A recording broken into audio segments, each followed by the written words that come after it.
Hello guys, പുതിയൊരു വീഡിയോയിലേക്ക് സ്വാഗതം. ഇന്ന് നമ്മളൊരു വ്യത്യസ്ത രീതിയിലൊരു ഫിഷ് കറിയാണ് കേട്ടോ ഉണ്ടാക്കാൻ പോകുന്നത്. അപ്പോൾ അതിൻ്റെ ഡീറ്റെയിലേക്ക് പോവാം. ആദ്യം തന്നെ ഒരു ചട്ടിയിലേക്ക് നമ്മളല്പം വെളിച്ചെണ്ണ ഒഴിച്ചു കൊടുത്തു. അതിനുശേഷം അതിലേക്ക് സവോള, ഇഞ്ചി, വെളുത്തുള്ളി പേസ്റ്റ്, കറിവേപ്പില, തക്കാളി, പച്ചമുളക് എന്നിവ നമ്മൾ ഇട്ട് കൊടുത്തു കേട്ടോ.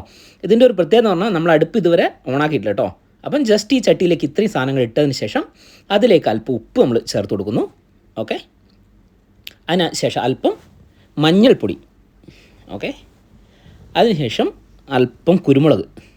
ഓക്കെ, ഇതൊക്കെ കാൽ ടീസ്പൂൺ മാത്രമേ ഉള്ളൂ കേട്ടോ.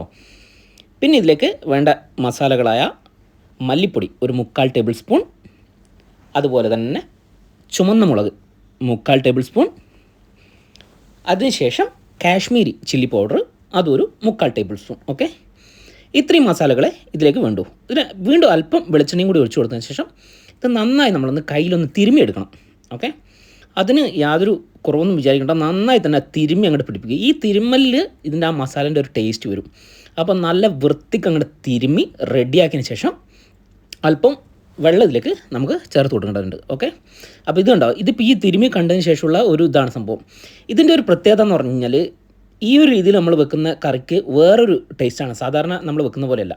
അപ്പോൾ നമ്മൾ അല്പം വെള്ളം ഒഴിച്ച് കൊടുത്തു, അതിലേക്ക് കുടംപുളി. ഓക്കെ, അത് ഒരെണ്ണം ഞാൻ എടുത്ത് അത് 2 പീസാക്കി ഇതിലേക്ക് ഇട്ട് കൊടുത്തിട്ടുണ്ട്. നന്നായി ഒന്ന് മിക്സ് ചെയ്തതിന് ശേഷം നമ്മൾ ഈ സാധനം ഒരു 15 മിനിറ്റ് നന്നായി വെട്ടിത്തിളക്കുന്നവരെ നമ്മൾ ഈ സാധനം ഒന്ന് അടച്ച് വെച്ച് വേവിക്കേണ്ടതായിട്ടുണ്ട് കേട്ടോ. അപ്പോൾ നോക്കിയേ, അപ്പോൾ ഈ സാധനം ഏകദേശം ഈ സെറ്റായിട്ട് ഇനി നമുക്ക് അടുപ്പ് ഓൺ ചെയ്ത് ഈ സാധനം ഒരു 15 മിനിറ്റ് നല്ല തിളപ്പിച്ചെടുക്കാം. ഗൈസ് കണ്ടോ, വെട്ടിത്തിളച്ച് നല്ല കിഡുലോസ്ക്കായി വന്നിട്ടുണ്ട് സാധനം. ഇപ്പോൾ ഈ ഒരു കണ്ടീഷനിൽ തന്നെ മീൻകറിൻ്റെ ഒരു മണം വന്നു തുടങ്ങി. ഇതിൽ ഞാൻ ഇതുവരെ മീനിട്ടില്ല, പക്ഷേ ഇതാ ഞാൻ ഇടാൻ പോവാണ്. അപ്പോൾ നമ്മൾ എടുത്ത് വെച്ചേക്കുന്ന സാൽമണിൻ്റെ തലയിൽ അല്പം പീസുകളുണ്ട് കേട്ടോ. അപ്പോൾ ഈ സാധനം നമ്മൾ ഇതിലേക്ക് ഇട്ട് കൊടുക്കുന്നു. ഇനി നന്നായി ഒന്ന് മിക്സ് ചെയ്തെടുക്കണം. സാൽമൺ സാധാരണ ആൾക്കാർ മസാല ഉണ്ടാക്കാറില്ല, പക്ഷേ ഞാൻ ഒരു പ്രാവശ്യം മുന്നേ ട്രൈ ചെയ്തിട്ട് ഞാൻ വളരെ ഇഷ്ടമായി എനിക്ക് അതിൻ്റെ ടേസ്റ്റ്. അത് കാരണമാണ് ഞാൻ ഇങ്ങനെ ഒന്ന് നിങ്ങൾക്ക് പരിചയപ്പെടുത്താമെന്ന് വിചാരിച്ചത് കേട്ടോ. അപ്പം പിന്നെ അറിയാലോ, തലേൻ്റെ ഒരു ടേസ്റ്റ് ഒരു വേറൊരു വൈബാണ്. സംഭവം ഓൾമോസ്റ്റ് ഒക്കെ തിളച്ചിട്ടുണ്ട്. ഇത് അധികം തിളക്കാനൊന്നുമില്ല, ഒരു 15 മിനിറ്റ് വീണ്ടും വെക്കുമ്പോഴത്തേക്ക് സാധനം റെഡിയാണ് കേട്ടോ.